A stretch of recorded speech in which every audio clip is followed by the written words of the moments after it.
Welcome in to another episode of Hockey Royalty Live, the official podcast of hockeyroyalty.com. We have a good episode for you tonight. We're talking about the Stanley Cup Finals, our new assistant coach, some tinfoil hat segment, as well as the 2024 NHL Draft. So get in the chat, like and subscribe. Let's go.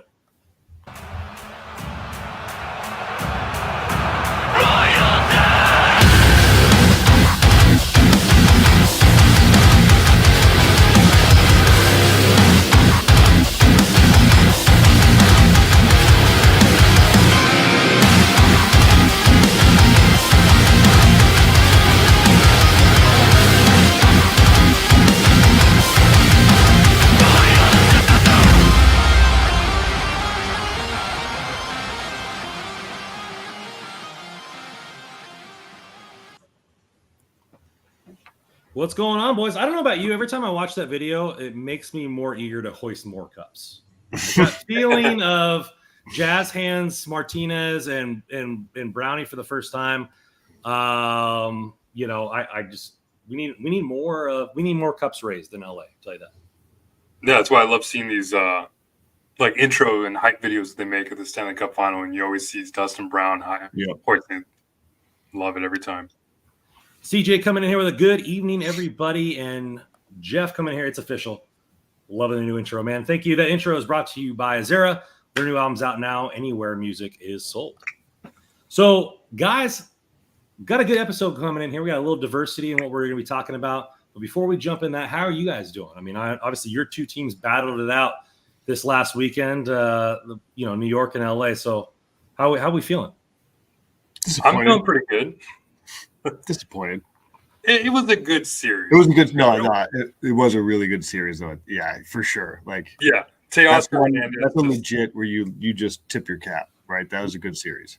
That's what you wanted to see. I'm sure everybody in baseball wants to see them meet in the World Series. I'm sure even Major League Baseball wants them to meet in the World Series.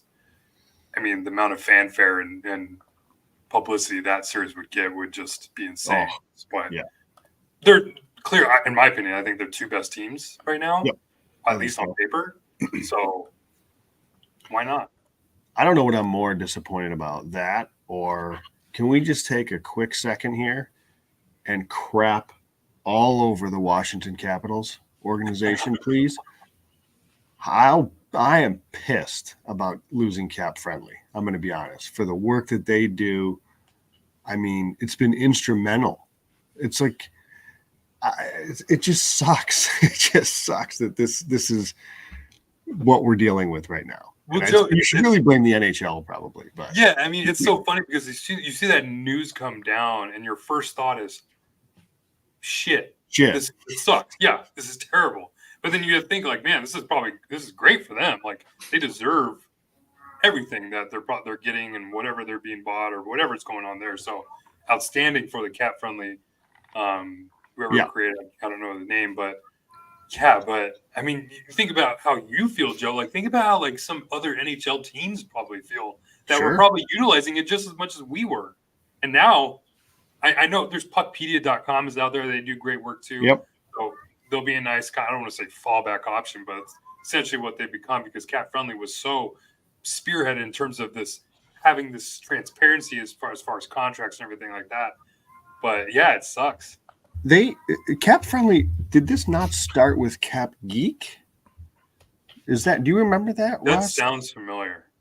I feel like Cap Geek was the OG, or at least in the early days, and I really want to be careful here because I don't want to misspeak, but I feel like Cap Geek kind of, I don't say went under, but like stopped. I think that the guy that owned it had some health concerns. I don't know I hope he didn't pass. I honestly don't recall it, so I don't want to be flippant. But my point is, like, man, Cap Geek and then into Cap Friendly. You mentioned Puckpedia. Like, these sites are so just awesome for anybody that wants to just dig in a little bit deeper and say, well, can we sign a player? Well, no, we can't because of X, Y, and Z. And there's this contract and that no move clause. And it's just awesome. So anybody that does any sort of analyst work is probably a little unhappy right now too. But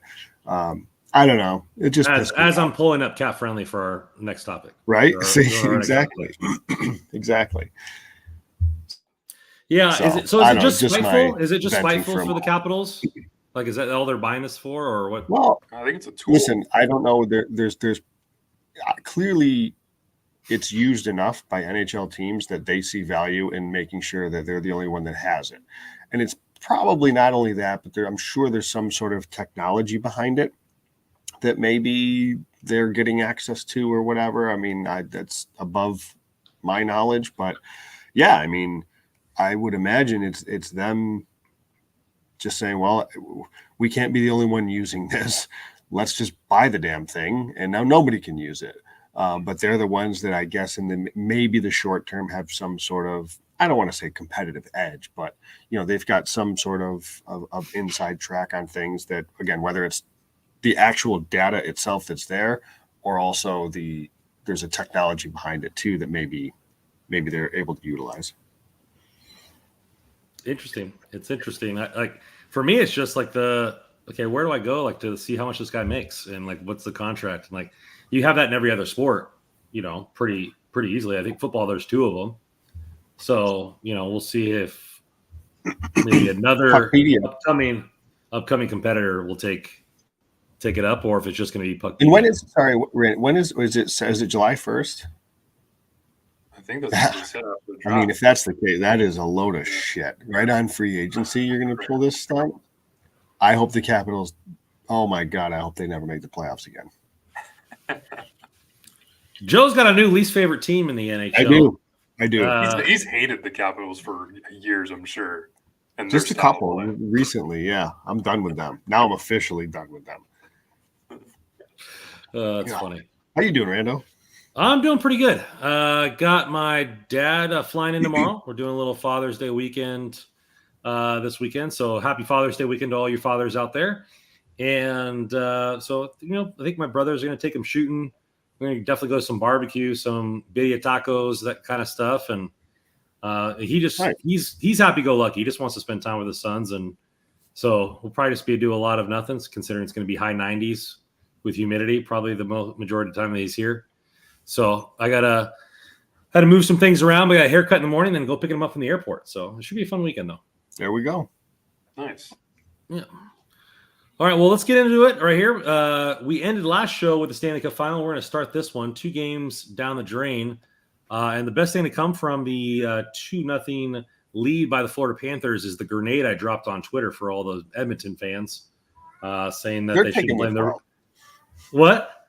They're taking this well. No, yeah. I mean, my tweet was, I said for all the referee or whatever, I just need an Edmonton fan to say that they got outworked or something like that. I don't get nearly as much traction as you, NHL Russell, on any of your tweets. So, to get over 80 or 95 comments and all this kind of stuff like that was pretty crazy. I didn't foresee waking up and my phone having 38 notifications and stuff like that. I'm sure your notifications are triple digits when you make a post sometimes. But yeah, it was Oilers fans in my mention. But first game was stolen by Florida. Edmonton outplayed them, and Big Bob was strong between the pipes. And then game 2, a lot of penalties or non-called penalties or referee interjections definitely tempered the fans in an angry manner. But I think Florida just outworked them in the second half of that game to win 4-1. With them being up 2-0, is this series pretty much over? 11% chance for Edmonton to win the cup now. Yeah, I'd be very hard pressed to say it's over. But this is kind of what I expected in terms of, because I called this to be Panthers in 5, and I know the first game was a little scary because it seemed like Edmonton kind of came out forefront. I mean, attacking left and right. Bobrovsky just looked like the double-digit $1 million goalie that he is. And, yeah, he's earning that contract he's being paid, and I would assume he's the front runner to be the Conn Smythe winner at this point right now. But in game 2, I thought that was what the Panthers – or what we expected the Panthers to be when they go up against the Oilers is play their game, tight checking. They're not going to allow any space in their own zone, and they're going to be on you in the offensive zone. And that's pretty much what they did all game. And it's funny because I know the officiating was such a big story in game 2. I actually thought the officiating was pretty good. I thought they handled everything pretty good. There are calls that needed to be made. They were made. Calls that didn't need to be made and plays that were made that were good. I'm talking specifically about the Matthew Tkachuk back check on McDavid. I thought that was just a good back check. I mean, you see screenshots of Tkachuk's stick in his hands, but yeah, he's trying to lift his stick. He's not like holding it there. I thought that was just a good back check by Tkachuk there. So, I mean, there was complaints on both sides, right? I mean, you saw the Draisaitl hit on Barkov, which I think just made it look worse because Barkov didn't return. If anything, that was just like a 2-minute roughing call. I think that's what that was actually called. I didn't like the hit Fogle took. I thought he could have got a game, but the fact that he was kicked out in that game, I'm okay with it. Sure. He actually didn't get a fine, which is kind of crazy. But even then, all in all, I thought it was a really good game. I think this series has been totally fun, which is unless you're an Oilers fan. But yeah, all in all, I think it's been an exciting Stanley Cup final so far. It's crazy the flip in the 2 games because, like you said, Russ, I wouldn't have thought Edmonton would have dominated the way they did, like the way they did in game 1. And if Bob plays like that when Edmonton plays like that, that's a big problem for the Oilers. I mean, I thought if this series was going to be short, it was going to be because Skinner turned into bad Skinner. But I wouldn't say that's been the case. It's just Bob stole game 1, and then Florida just totally flipped the script in the second game. I mean, I think high danger chances they had like 10 fewer high danger chances, at least per natural stat trick, at 5-on-5 in game 2. Like, they couldn't get anywhere near the middle of the ice. I was very happy to see they finally scratched Cody Ceci. I don't know what took so long, but at least they did that.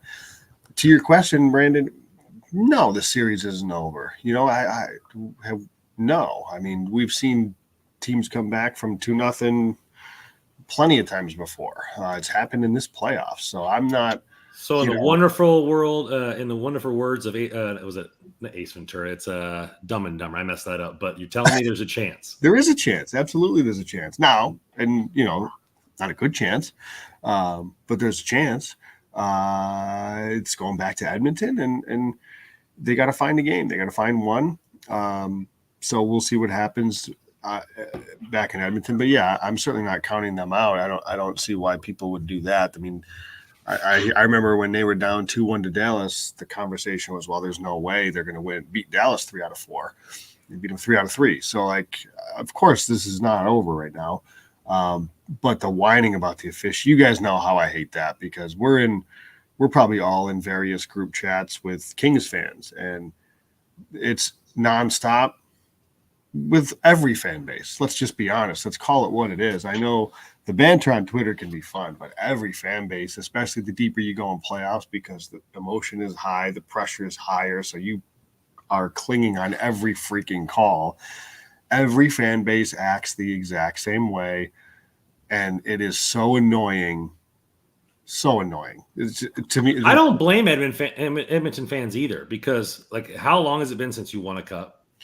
You're finally here, and then they're like, okay, well, they're watching it slip out of their fingers right now. Yep. I mean, there's some stuff like the choking, like him choking that dude, like just single handedly. There's nothing around him. Like, that's got to be called, But like other stuff where the delay a game, like, that's in the rule book. It's not delay a game. Move on. Like, people are trying to get satellite photos from NORAD about where the puck was at. It's so man.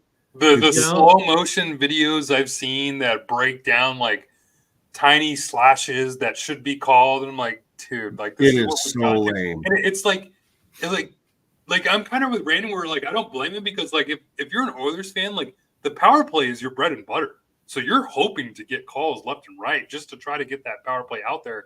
0 for 4 that game, by the way. What was that? They're 0 for 4 that game. I know, but, like, I mean, even still though, like, give me the Edmonton Oilers power play over anyone else in the league. So, but yeah, hand it to Panthers though. They've been great at the penalty kill. Yeah. I got no time for whining about officiating. I just don't have any time for it. And listen, if you're the Oilers, hey, you had your chance in game one when you utterly dominated the game and Bob stole it. So I don't feel the least bit sorry. I don't think that, at the same token, I don't think Draisaitl should have been suspended, and he wasn't. Like, there's just the temperature on like every call. Like, holy shit, people, settle down and can we just watch the game and let it, like, yeah, I don't know, but it's hopefully Edmonton does win a couple games and this series goes longer. I think we all want to see that as neutrals. But hey, good on Florida right now. It's impressive to see what Bob's done after a couple years of being like the worst goalie in the league. And he is like, if there was any question, which I don't think there was heading into the season, he's back. Like, because he got pulled. It was Lyon that took him, right? Last year. First part of last year, yeah, it was Lyon. And then Bob Rossi came back. Yes, Bob came back because even Spencer Knight took his spot. Right. Knight was playing for a bit. Yeah, it's just incredible what he's done. But when he's on, there's few better. Do you guys think that Bobrovsky is like the leading favorite for the Conn Smythe? Probably. I mean, off the top of my head, I guess I would have to look to see. Like, after 2 games, yeah, probably. Statistically, I'd say so too. Yeah, man, but like a joke, like you must be just like take a bow, man, for the amount of praise that you gave Gustav Forsling, because this guy, right? I pay attention to him obviously because he's on the big stage now, but you watch him play, and it's like, how does this guy get through waivers? The stuff he's doing on the ice. It's like he's one of the best defensemen in the NHL. Like it's insane. He's that good. I think back because it was last season, Russ. Remember, they were not in playoffs because he just signed his extension this summer.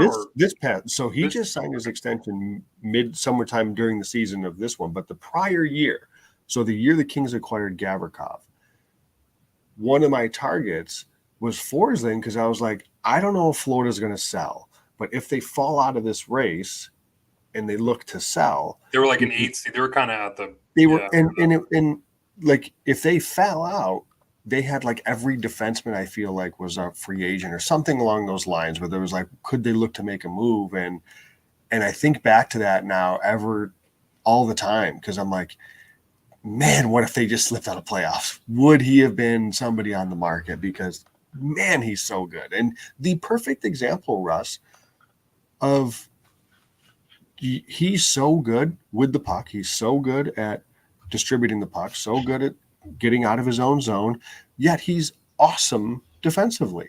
Not overly physical, but he's so good with his angles. He's so good with his reads. He defends with his stick, his legs, his brain. He is a modern day defenseman. You know, he's so smooth, so good. Yeah, his defensive game is just like you see him skate really well, you see him score and whatnot, but you pay attention to him play in the defensive zone, and it's nothing physical. He's never really taking too much of the body, but it's smart. It's smart body positioning. It's smart stick work. Like the poke checks that he's getting off McDavid, like he's reading McDavid and Draisaitl so well to kind of like, okay, like I'll keep you on the outside, but you start to come in close, and like that puck is mine, and it's. Like, that's why I asked you guys at the beginning, like, is Bobrovsky like the number one contender right now for Conn Smythe? But man, like for me, Forsling is like right behind him. Yeah, I was gonna say, like, I was gonna mention Forsling. I'm glad you did. I just feel like they're just because his points aren't quite there. He does have 11 points, which is nothing to sneeze at from a D man. And then you look at the forwards. And I wouldn't say anyone is, I mean, 4 of the top 5 scorers in the playoffs are Edmonton Oilers. So I don't, there's not like there's a forward that's leading the charge. Obviously, Kachuk's having a good playoff and that are playing well. I mean, I would love to see Gustav Forsling get it. But I think, at least at the moment, it's probably Bob. Yeah. Deservedly so. Sure. Yeah. Well, we got a couple more games coming up before our next pod, and the series might be over, or we might be headed to Game 6 or Game 7. So, are you still sticking with Florida in 5? I am. I And think Joe, they you split got to the next two. you got to and be then Florida 7, went to right? home. I don't remember if I picked 6 or 7, but I mean, I had Edmonton, and I'll stick with them. Hey, And you hate mail too. as the saying goes, the series is nobody's lost a home game yet, right? Right now, it's back at Edmonton. If they hold serve, then the fun starts. You know what's fun is wearing our t-shirts. New Hockey Royalty t-shirts out now. Let Kev be Kev. And I got the more one on right there. There you go. $30 for the Let Kev be Kev. Sizes small through XXL. You can get the little combo platter. $45 for the More and Kev combo. DM all orders to NHL Russell. Venmo at Hockey Royalty. So we're doing a little mini tinfoil hat session. I don't know if I need to break out the tinfoil hat for this one. We're just kind of dipping the toe in and getting out. But a couple of fans have responded to us on the X about some rumors swirling around. One being about Patrick Laine being available here in the offseason. He said he wants a fresh start with a new team. Patrick Laine carries an over $8 million cap hit for, I believe, 2 more seasons. Obviously, the Kings need goal scoring. He is a shoot first, shoot all the time style forward. What do you guys think about him as a player? And is it a fit for the Kings and what they try to do? Is there enough cap space for him to be brought over in an acquisition? Man, I love Laine as a player. I mean, when he's on his game, like he can be one of the more premier goal scorers in the NHL. But I mean, we just really haven't seen it. I mean, obviously his time in Columbus probably hasn't gone how he would have hoped, and maybe he's not in a spot. It's funny because like the more I think about like his career trajectory, I just like think about Pierre-Luc Dubois, and like it's like they're so similar in their past, and of course they were traded for each other. But yeah, like I've always been a Laine fan. I just love his personality and everything that he brings into the game. But at his cap hit at 8.5 mil, like you mentioned, Randon, for this year and next, man, like that'd be tough, such a tough kind of sell, not just for the Kings, but for any fan base or any team that's trying to look for goal scoring right now, even with the salary cap going up the way it is in the near future. Now, with Columbus being not up against the cap, you could see some retention. 2 years of retention isn't that much for Columbus. Obviously, the pick would have to be higher, or the cost to get him be higher. Does Laine at $6 million make it better for you? Does Laine at $5.5 million make it better for you? Where would be the price point, Joe, that it would be enticing for you, or you just like it doesn't matter if you retained all 50%? I'm not all that interested. I guess if you retained all of 50%, and what does that make it? Like 4.2 or something like that? Or 4.25. Okay, then you could have me interested. But I don't know. This is an inconsistent player who I kind of think is, and I don't know if you guys would agree. I feel like he's a little one-dimensional, and then he's such a shoot-heavy player that I don't know how much of a driver he is.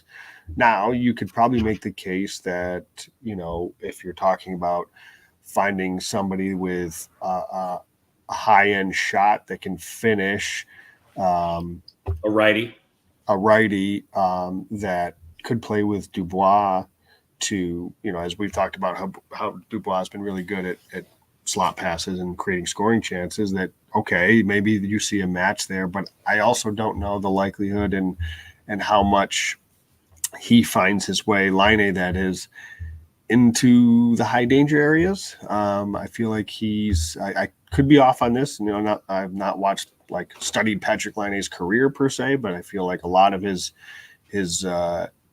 damage is done is because his shot is so elite from the perimeter, which is not to say that's a bad thing, but I don't know. I've never been actually a big fan of Laine's. Not really interested. I guess if that price gets down to like 4.5 on retention, like you would have me interested, but I'd rather not. Mm-hmm. But the term is fine. It's only 2 years, so it's not like it'd be a long-term commitment. But I don't know. I mean, you could sell me on it depending on the contract and the acquisition cost and seeing where he fits. Like, I could warm up to it, but I'm not exactly excited about it. I think at $6 million is probably where I'd go, and I don't know what that is in terms of what 25%, a little 30%, but I mean, man, that the thing is, like, some fans are messaging me or asking me this on X earlier, and like they're pointing out, like, the acquisition cost is probably going to be the lowest of his career right now. I mean, you try to acquire a player like that, like, you're going to get a lot of you're hoping for upside at that point because you probably know what the floor is. 20 or so goals, maybe 20 assists, if that, for entire season. So that's going to be your floor for a player like Line. You're going to be paying him. Could you get Line for Kaliev straight up? No, that's not going to make it happen. You'd probably have to add the first rounder to make that happen. If I'm Columbus, for maybe a 40-point player. Maybe not. Maybe like. Well, he's been better than that, though. He's not. He to Russ's point, that's his floor, but he's exceeded that. Kaliev and Pinelli. I think you'd probably have to. If it's a first, I'm out. Yeah. If they retained like 30% and it got it down to like 5.5 or 6 mil, whatever, like I could be convinced. But yeah, I mean, as far as like maybe trying to give up the first rounder for that, but even then, that's a lot of risk you're looking at. And I know he's coming off of he was in the player development program, so hopefully everything's going good with him there. So yeah, I mean, it's a real risk acquisition is what you're looking at with Line. Yeah, I think it's going to be something, and I also think King's Twitter would implode if we put two guys that don't really try hard on the same. Put them in a room together, just figure it out. There you go. I don't know if there's enough patience for a PLD line. I'll say this though, PLD Line and Fiala would be a fun line. See Fiala zip around all over the ice, and then chaos. We want chaos. Line is just sitting in one spot with a cheeseburger, waiting for a one-timer. Yeah. I'm here for the chaos. Oh man. Well, the other one that is being whistled around here is Mr. Nikolai Ehlers, winger for the Winnipeg Jets, $6 million cap hit. February 14th birthday. I'm February 16th. We're pretty close there, except for he's a lot younger and much more wealthy. 6 foot 172. Was drafted in the first round by Winnipeg, 9th overall. Solid player. Actually, one of my favorite players. Got one more year on his contract, so probably looking for a hefty extension. After being acquired, I probably would require a first-round pick at least for a player of his stature. What do you guys think about the player himself? And then is this somebody that you could see the Kings signing potentially long-term after the trade? I mean, I absolutely love the player. Love the player. That question for you guys is he a bad teammate now because he said he wasn't going to sign in Winnipeg, or how do we treat this? Do we got to say he's a bad guy and he's see what you're doing here, Joe? And I'm not going to bite. All right. I'm genuinely curious. Anyways, love the player. I agree. I think he's probably going to get a healthy contract after this. So that's 61 points last season. Yeah, he has been, I think, to much of the frustration of a lot of Winnipeg fans, and for anybody who listens to the PDO cast, much of the frustration of Dmitry Filipovich, wildly misused. Like the fact that this guy doesn't get top end ice time is alarming for how good he is. And you Kings fans remember when Winnipeg came to LA, he was a game breaker. He's incredible. So I love the player, Randon. The cost is going to be extremely high, and then you got to sign him. So as much as I love him, I just don't know how that fits and how the Kings could come close to making that work. So I don't know. I mean, they'd have to get real creative there. You think? Would you trade the first round pick for Nikolai Ehlers? I'm open to trading this first round pick. To be very clear. Would I trade it for Ehlers? Yeah, if I could get him. I mean, of the 3 players that we're going to talk about, he's probably my second favorite, if that's like a hint. But yes, I would. I just don't know. Like, obviously, that money's got to fit. And how do you do that? If we don't know yet what's going to happen with Matt Roy. So there's a lot to be determined and decided here. So, but yeah. Man, if you have a chance to acquire Ehlers or Natchez that we'll talk about after this, I mean, you got to let him. And it's like the option is whether you can acquire one of them or sign Matt Roy. I mean, you got to see a Roy. Like that's like the first thing I'm saying. Right. Like if that's the conversation, that's not a conversation. Yes. And for me, like I'm with Brandon. Like he's one of my favorite like wingers in the NHL. Like you watch Ehlers play, and every time, like Joe said, like that game he had against LA, like game breaker. Like the Kings had nothing they could do to stop him. It was just speed and shot all on full display throughout the entire game. I mean, at $6 million, this has got to be one of the best bargains in the NHL over the offseason as terms of looking for a trade. If you're looking for a scoring winger to help out, like teams got to be biting at the bit hoping he's available. Now, the Jets, I think Scott O'Neill, the new coach, said that he really wants to keep Ehlers, or he said something along the lines like there's no way we're going to let him go or something like that. But, I mean, if Ehlers isn't going to re-sign there, would be best to probably trade him because he's going to be, I believe he's a UFA after this. He is. Yeah, he would be. Yep. Yeah, if you're looking to get some value, has he asked out or asked for a trade? Or he said he wasn't going to sign. He said, I don't know how that came up in conversation, but the word is that he said that he wasn't going to sign in a long-term extension with Winnipeg, which a friend of mine, that's exactly what PLD said about Winnipeg, that he was asked and he just wasn't going to sign. He didn't go beat down any doors to get out of Winnipeg. Is it the taxes? Is it the fact that it's freezing cold? Like, why does nobody want to play? I mean, I've never been Calgary. I mean, you look at what Lindstrom said, he wasn't going to sign with Calgary or Vancouver. Like, what is it with all these teams up north that can't? Lindholm. Yeah. He's passed up Kentucky did it to Calgary too. I mean, he's passed up a lot of money to do that.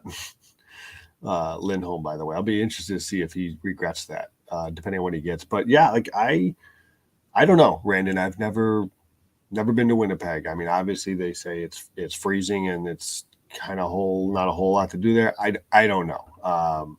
It's a fair question. I don't know. I mean, I like Russ said though, anybody if he becomes available, and if it doesn't have to happen now. I mean, they could wait depending on how the season goes. Because listen, this is a team that they just had a pretty damn good season, and they still have they signed Hellebuck forever, so they got him and Shifley locked up. They're not going to want to like mail it in just yet. So I can see them wanting to take another run at this and try to win themselves a cup while they got Hellebuck under contract forever. So it doesn't have to be a move they do this summer. It's a dangerous play for Cheveldayoff. I mean, I don't know.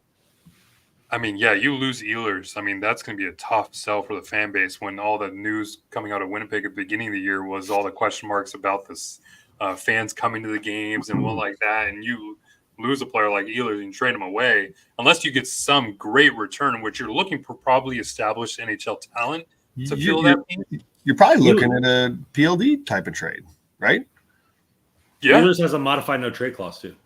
Yeah. So, I mean, we got the tinfoil hats on, right? Like, does a Trevor Moore in the first round pick do it for Ehlers? You got a goal scorer. He signed long term, no restrictions in terms of his trade, no movement clause, and you get a first rounder out of it for 1 year of Ehlers. I feel like,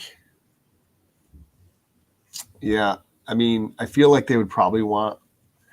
If you took the names out of it and you just had the stats side by side, that would work. Exactly. But I feel like Ehlers is a 60-point player, but he feels like an 85-point player when like you watch Kevin him play. Fiala type, better goal scorer probably. Yeah. He's much more. Yeah, he's more dynamic than I think his probably raw like back of the card goals and assists would would lend you to believe. Because again, I don't think PLD, Ehlers, and Fiala would be just. I mean, we already know the chemistry that PL and Ehlers have. I mean, that's right. That would be like the best, right? We're talking about trying to find players to play with Dubois. I mean, get the player he performed the best with in Winnipeg. The only problem is that 1 year, that would be risky, and you'd have to try to shed some salary. That's why I mentioned more to try to re-sign him long term, which I would. Well, you know, though, if he's waiving the modified no trade clause, or you're one of the teams that he submits that he's okay trading with, that you probably have a good chance of signing the player at that point. Probably, yeah, unless he wants to just kind of wait till free agency and just test the waters there. But I mean, if they're already offering him, why not? Getting back to how dumb Winnipeg is. This was his second lowest time on ice per game at 5-on-5 this season. He averaged 13 minutes at 5-on-5 for a player of this caliber and how talented he is. Like, I don't get that. I think that's just wildly mismanaged. And meanwhile, it was like his third highest points per 60. I just don't know what they were doing. I don't know why they didn't give him like consistent top line caliber minutes. So I think that's maybe that Brandon is a hint as to why he wants out. Like, he's so good and they just refuse to give him the appropriate usage that he should be getting. So, I mean, I would do that deal, Russ, but because then you're for Ehlers, you're looking at, okay, if I get out and I go to a team that uses me better and I put up 85 points in test free agency, I'm getting 11.5 million or 10 million or whatever, with the cap going up 5 and potentially another 5 a year after. Like, you're looking at making, 8 figures instead of 7. So yeah, exactly. That's probably it right there. He probably doesn't care too much about Winnipeg, but it's the usage that Joe pointed out. I mean, if I'm going to be hit UFA market where not a lot of players make this point in their career where they're able to choose and have suitors come to them with contracts, he wants to put up the most amount of points to get the most amount of money he can. So it doesn't seem like it's going to happen in Winnipeg. He's going to want out. Yeah. Other than the Kings, what other teams do you think maybe would? I mean, you look at I think Detroit needs to take that next step. They have a lot of prospects. This has Vegas written all over it. A player's got 1 year left. Who's going to be expensive to get. This is going to be Vegas. They'll figure out a way. They always do. Trade their first round pick this year. Yeah. Nashville could use an elite high end offensive player. I'm pretty sure they're okay cap wise. Don't know what they got in the cupboard in terms of trade assets. But I can see him fitting quite nicely in Nashville. Mm-hmm. But that's an interdivision trade that makes things maybe a little bit tougher if Winnipeg would do that. But New York for LaFerriere. I think LaFerriere's settled in now. I think they like him. He's back. He's been playing well. Yeah. The Isles. I don't know if that's somebody. God, don't go to the Islanders, dude. You got a no trade clause. Don't go. He's not going there. There's no way to go to the Islanders. Could Toronto trade down and get Ehlers and a pick from Winnipeg for Marner? I could see that. That's an interesting thought, Brandon. I could definitely see it. Somebody, who was it? Freeman mentioned today that Vegas might be in on Marner. Why wouldn't they? Yeah, Vegas is in on everybody. Yeah, good for them. Good Vegas. for them. Vegas trades for Marner and then hires new doctor with no license to puncture kidneys of players for the LTIR. Apparently, they're going to discuss that in the next CBA, which should be an interesting topic of conversation. They got to be careful with that. They don't want to make it worse. That's what they said. That they said that's a very delicate. I think Marty Walsh said it, the NHLPA guy. Oh, you know who could probably maybe not. I don't know. I guess it depends on the cost. But man, Chicago would be nice if they want to try to take another step. I like Gensel to Chicago. I think that makes so much sense. That can, sure, something like that. Yeah. But they could probably do both. They could probably get them both. Exactly, Brandon. They could probably get both. Definitely. Put him on both of the wings of Bedard. Ooh. Better than Taylor Hall and Tyler Johnson. Oof. Well, Nikas is the other guy that we talked about on our cap show is available, and we bring that up because him and Ehlers are similar as far as stature esque players. Nikas with a little bit more of the pub around, the playoff play and everything like that. Do you guys see them as equal players? Do you see Nikas as maybe a tier above on cost and play? Like, how do you guys view them as a pair? Well, as much as I love hearing you say Nikas, it's Natchez. Natchez. Marty Natchez.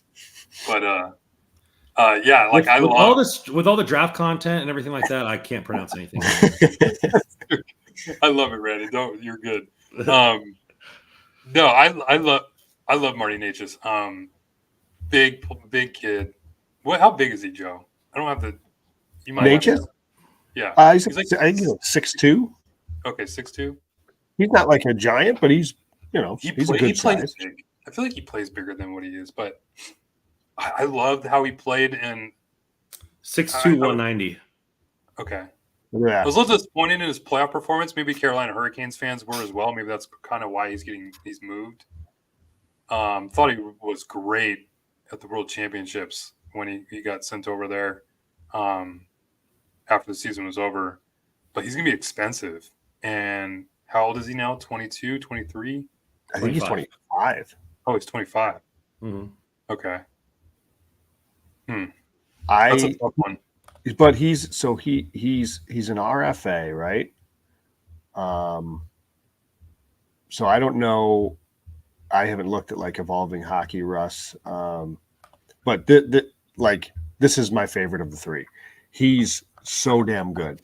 And I think he's a right shot, which from looking at it solely from the LA lens makes that much more sense. And he's not a one-dimensional right shot player. He's a playmaker too. Like he can create chances, drive play. He can drive a line. I love this player. I love Marty Natchez. I would love to find a way to get him in Los Angeles. He checks a lot of boxes for them. But obviously the underlying conversation here, acquisition cost, which I haven't seen any rumors as to what they would be looking for. Obviously contract, he's due a contract. So he's an RFA, so it's a little bit different, of course, but he is still due a contract. I don't know what the deal was. I just had it up too and I lost it. What he made. So he's a $3 million player. Jesus, what a steal. He's a $3 million player these past 2 years. So I don't know, maybe what maybe he's not that expensive. Russ. I mean, so 2 years ago he had 70 points after back-to-back 40-point seasons. One of those came in 53 games. Last year he had 24 goals, 53 points in 77 games. Maybe this is somebody that's more, he's not like crazy expensive. Could he be in that $7 million range? Is that a crazy thought? Like, I think he's probably worth more than that on a long-term deal, but like just thinking production-wise has been, he had the one big year, but relatively modest. Think that maybe if it cost, you could maybe find a way to help that keep the cost down, and you're getting yourself a steal. Yeah, I think it'd be closer to probably like 7.5, 7.75. Okay. 7 seems kind of low, especially with how the salary cap's going up. Everybody's going to be looking at cap hit percentage. Sure. At that point. So, which is still not a ton for a player. I agree, Joe. I do it in a heartbeat. Yeah, I do it in a heartbeat. I think the thing that concerns me with Natchez is his performance in the playoffs. I mean, you never want to see a player kind of disappear a little bit. But even then, they said that about Fiala too. They did say that about Fiala. But yeah, it's just like if I had to compare like what I want Natchez or Ehlers, like in terms of the acquisition cost, I think Ehlers makes more sense for the Kings right now. But I mean, if the Kings are able to figure out a way to kind of squeeze in Natchez long term, like what would be like? Would you expect them to get similar deals? I would expect Ehlers and Natchez to be right around the similar in terms of cap hit for the year? Probably. So for the hell of it, I pulled up, and I know again he's an RFA, so it's a little bit different. They project him on an 8-year deal, which was the most likely scenario. This is evolving hockey. 8 years, 8.79. The next most likely was a 5-year deal at $7 million. So really, if you want to lock him at 30. What's that? That puts him at 30, which would allow him to get one more contract before he retires. Yep. I mean, I would easily sign him in that 7 because the Kings couldn't, or any team for that matter, I guess, well, it depends on how the trade works out, right? So they would have to trade for him, and then they could sign him, or how does that work, Russ? If a team trades for a guy, do they get to sign him for the 8 years, or would it have to be the team that he's on signs him for 8 years, then the trade?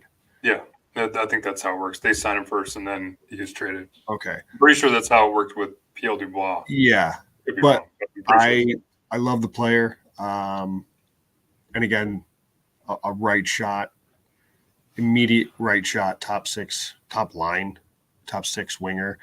I mean, I think the scoring chance creation that he is able to bring, again, talking about a guy that play next to Dubois, I mean, I adore this player. I think if there's a way to get him, but obviously that's very sweet of you, Joe. Thank you. Carolina has been like a secret favorite team of mine for such a long time. I felt join the club. How many do you got now? Is that 4 or 5? I got a few of them. Yeah, because I felt like years ago I just fell in love with like Jacob Slavin, and I like watched Carolina ever since then. So and then him and Pesci and Marty Necas has been another one, and they're churning them out over there because like this Seth Jarvis is another really good player. Like they just churn out good players, so that's probably why they can trade Necas and maybe not even take that big of a hit because they're just stacked.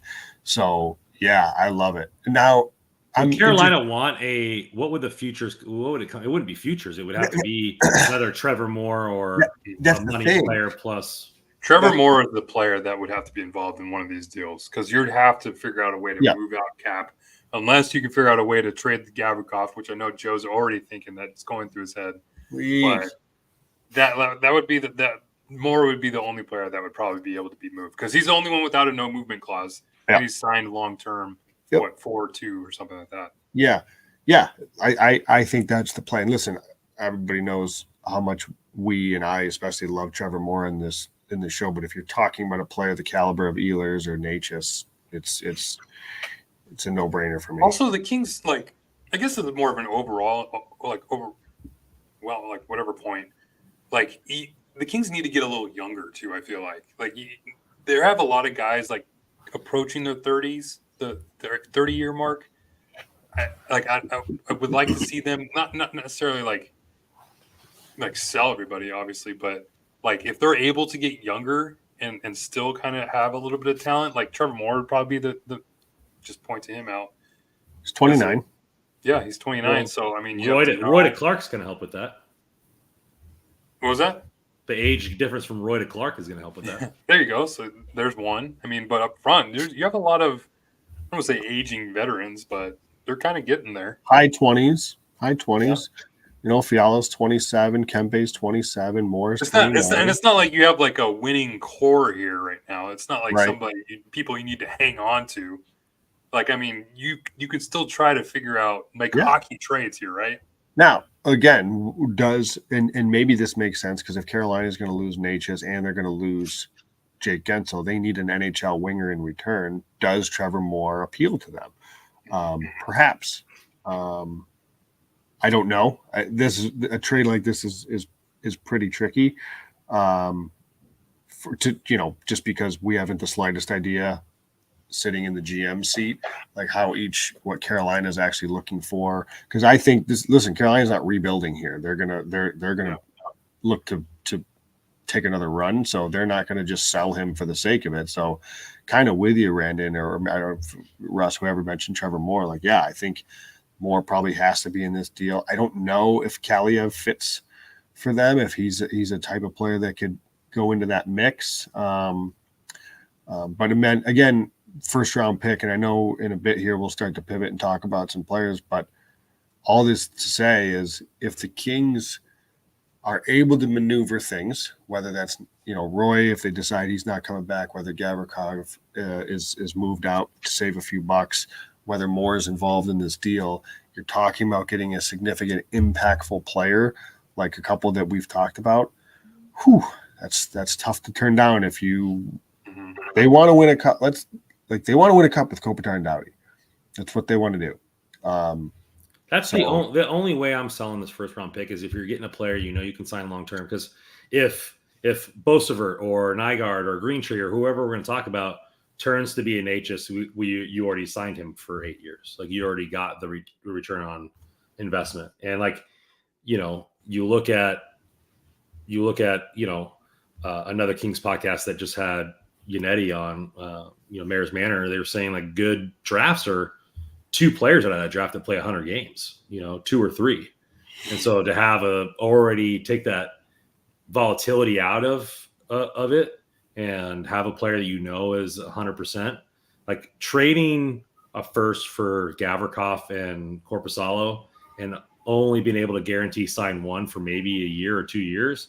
Like to me, that wasn't really a good use of a first round pick. Now, if you can use a first round pick now to get an HS or an Ehlers and sign them long term, where it benefits your team for years to come, that's where I'm okay with that kind of spending. Yeah, and we're talking about the 21st pick too. It's not necessarily like that much of a guarantee. I mean, Tobias Bernfeld, wasn't he like 22nd pick? And we kind of all saw how that went out. So Pasternak was 25th, Robertson was 25th, Wyatt Johnson was 20th. Yeah, so. It's also the Kings we're talking about here. It's not necessarily the greatest track record. An impact forward like this, or a real top 4 lefty on that first round pick is on the table for me. Well, there is a top 4 lefty available, possibly at 21. A little foreshadowing. Oh. In my opinion. Russ is very high on a player. Well, let's get over to our last topic before we get into the draft picks here. We got a new coach, sign a new assistant coach here. Noel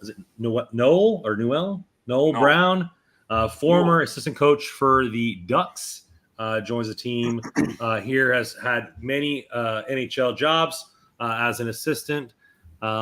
I'm kind of just, okay, great. He's on the bench. It is what it is. I mean, I really think it all depends on what he brings to the team, but at least he has a proven track record of being an NHL coach. He was with the Ducks last year, which have a lot of up and coming young players. So maybe he'll be able to relate to the younger parts of the lineup a little bit better than maybe another coach. But what do you guys think about the hire? Is it kind of just wait and see type thing, or are you guys more excited because of his track record? I like the veteran aspect of it. I think he was on the staff when the Ducks won their Stanley Cup in 06-07. So he's got that pedigree. It was a long time ago. But he's been around the league. So he's a veteran coach. Never been a head coach, which is kind of interesting. Always been an assistant. And I believe he was the one who pioneered the drop pass in the power play that everybody pointed out to me when he got hired. Not that it really matters, but I mean, from watching interviews and reading stuff on him, it seems like he's always just looking to figure something out, like try something new on the power play. And with the Kings and kind of the power play, I thought a little bit more up or down than what it was the year before when it was top 5 most of the year or top 10, whatever. This past year, it kind of got stagnant at times. So they need a new kind of mind to kind of help out with that. But overall, it's just kind of more of a wait and see for me. Yeah, I echo a lot of what Russ said. I think in the initial, there was a lot of talk about how, because he's brought in to run the power play, and that Anaheim's power play wasn't very good. I put so little stock into that. It's a totally different team, totally different organization, totally different players. We've seen other coaches that have run power plays that have been good go to another organization. Power play's been bad, vice versa. Jim Hillard brought the Kings to a top 5 power play. Then the first half of the season, it was no good. And then all of it, that means so little to me what the power play percentages were of the team that he came from. It's, what are his philosophically, what is he like? What is he looking to do? What is he looking to accomplish? How does he like to run things? And obviously Jim Hiller he's got some sort of, he's on the same wavelength there. Like, he obviously likes something there. So all this to say, yeah, I mean, I'm not jumping and doing cartwheels, but I'm certainly not upset by any means. The drop pass thing is really interesting, Russ. I didn't know that. If that is indeed the case, that's pretty interesting, because if that's the case, then he was kind of ahead of his time, because now pretty much everybody does it. So which is one of the, I mean, you like to see stuff like that. You want a guy yeah, to try those new things. Yeah. So I think it was in Vancouver he tried that, I want to say. I'll see if I can find what I read and send it to you. But yeah. So well, yeah. I mean, either way, I mean, not. I don't think I initially knew or appreciated like how long he's been in the NHL and the success he's had. Like, I recognize the name, right? Yeah. You mentioned the Cubs. You mentioned the he's been on some top teams in the league. So, this isn't new to him. This isn't going to be a first rodeo or anything like that. So, and let's be honest, like, I don't know. I personally, I didn't know anything about Jim Hiller when he came over, and I think everybody's been pretty happy with him. Look what he did with the power play, and now he's the head coach of the team. So, I think it's perfectly fine. You know what else is also fine? Betting on DraftKings. DraftKings here has a nice little special for you. The chase for the Stanley Cup continues, and the action at DraftKings Sportsbook, the official sports betting partner of the NHL, is just as hot as it is on the ice. With same-game parlays, live betting, odds boost, and so much more, don't miss out on the Stanley Cup final win down. So DraftKings got some odds going into Game 3. You look at Edmonton is favored at home, -1.5 on the puck line, -135 on the money line. Over-under is set at 5.5. So get your bets in right now here at DraftKings. And if you're new to DraftKings, you can check this out. New customers bet $5 and get $150 in bonus bets instantly. Download DraftKings Sportsbook app now. Use code THPN. That's code THPN for new customers. Get $150 in bonus bets when you just bet $5. Only on DraftKings. The crown is yours. Gambling problem? Call 1-800-GAMBLER, or in West Virginia, www.1800gambler.net. In New York, call 877-8-HOPENY or text HOPENY 467-369. In Connecticut, help is available for anybody with gambling. Call 888-789-7777 or visit ccpg.org. Please play responsibly on behalf of Boot Hill Casino Resort in Kansas. 21 age plus, varies by jurisdiction, void in Ontario. Bonus bets expire 168 hours after issuance. Use dkng.co/ice for eligibility and deposit restrictions, terms, and responsible gambling resources. Copyright NHL 2024, all rights reserved. I see Chris asked us who's winning the U.S. Open. You guys follow pro golf at all, or? Not as closely as I used to or as I'd like to. Scheffler's out, right? Because of injury or something? No, he's playing. Rahm's out. John Rahm's out. Okay. Yeah. Then Scheffler. That's, I mean, everybody's kind of, it's like, I saw a debate on ESPN today. They were like, he was like, do you want Scheffler or the field? And I was like, man, I haven't seen that since Tiger. So. Rory's, yeah, right? That's what they're saying. Rory's not getting divorced anymore. You see that? Oh, really? Girl's a local girl, actually from where I am. Okay. And they were been married. And there was rumors like a couple of weeks ago that they were getting divorced. Called it off right before the tournament was back on. So maybe some good vibes there for Rory. Interesting. Probably all the stress with Live Golf eating at their relationship with all the stress Roy was under. Why didn't you take the money? Yeah. Christopher, he says he's got Scheffler on DraftKings. He's probably already used Xander Schauffele is my pick. Schauffele, Scheffler, Acuna Matata. Let's get into here our players here for the draft. We've already went over a few players. We had NHL Draft Pros on talking about a few guys. So go back and listen to those episodes if you want. Great episode, by the way, Brandon. That was awesome stuff. Thank you. So, if you want to go back and listen to a professional that scouts these guys all the time, go back and listen to that one. Let's get started into our first player, Adam Hirashek, brother was drafted last year. Wrote a big article on him. Was one of my favorite players in the draft. Thought he would fall. Adam has a similar trajectory. Got injured after the World Juniors with a lower body injury. Hasn't really played the rest of the season.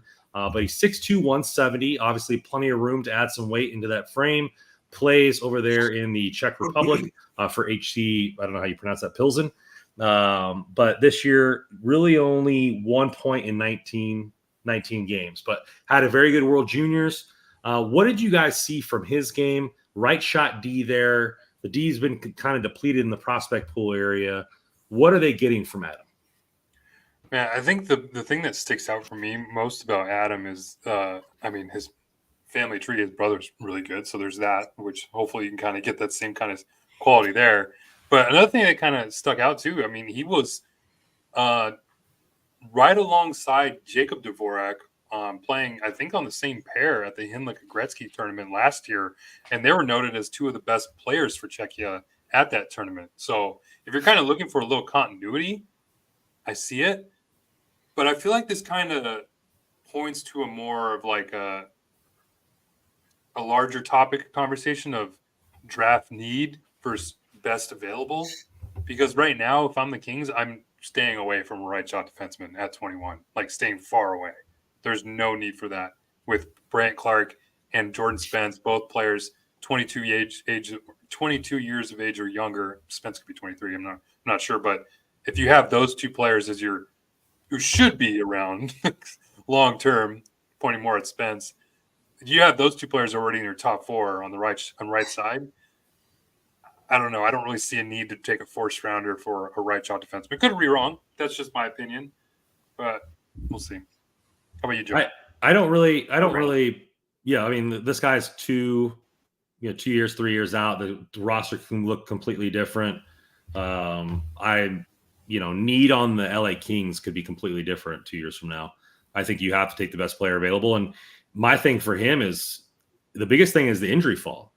Pre-draft, he was talked about as possibly a lottery pick, top 10 possibility going into the season, and then he gets injured.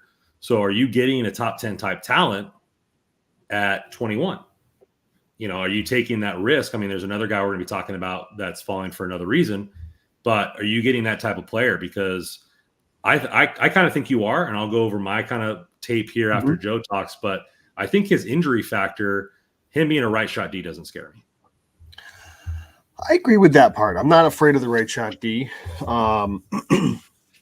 because if they deem him to be the best player there, I think we've seen that right shot D can be valuable, whether that's on your roster or as trade assets. So I'm not nervous about taking the right shot D as a position. Certainly not quite as dynamic as his brother was. You watched clips of his brother going into his draft year. It's like, okay, holy crap. You can see why this guy, when healthy, this is a top 5 caliber, approaching top 5 pick. This kid's the real deal. His brother Adam here doesn't quite have the same dynamic traits to him, but pretty well-rounded, right? He can do a lot of things well. He can play on both ends of the ice. He's a pretty well-rounded defenseman from the clips that I've watched. And, Randon noted earlier, and I'm going to very much repeat this. His interview he had last week is with somebody that really looks and scouts and does this stuff a lot more than we do. So I don't want to come across as an expert, but just from, the bit that we've watched, I certainly like him. He's not my favorite of this list that we'll go over. But I'm not afraid of the right shot D. Scott Wheeler of The Athletic has him ranked 22nd. So certainly right around that, right around that range where the Kings are going to be. So there's other players I like better. That said, if they landed him, not somebody that I'm upset about having in the organization. So when I watched his tape here, I really liked a lot of it. I watched probably, about a good 30, 45 minutes of different highlights and different scouting reports the other day. I like that he's willing to gamble offensively. That's good and bad for him. Sometimes he gets too far down. but that kind of reminds me of another player in Brant Clark and Jordan Spence. They're both willing to go down there, and sometimes they get bit, but he's willing to gamble offensively. He has good anticipation and puck protection, so when he makes those moves, he has good kind of skating ability to kind of guard the puck with his bigger frame, his longer stick to kind of make those moves happen. I think he loves to shoot from the point. So getting pucks in, for the style of hockey, he's good for that. Well, he'll always look for that one timer on the top. He's pretty good at getting that puck through.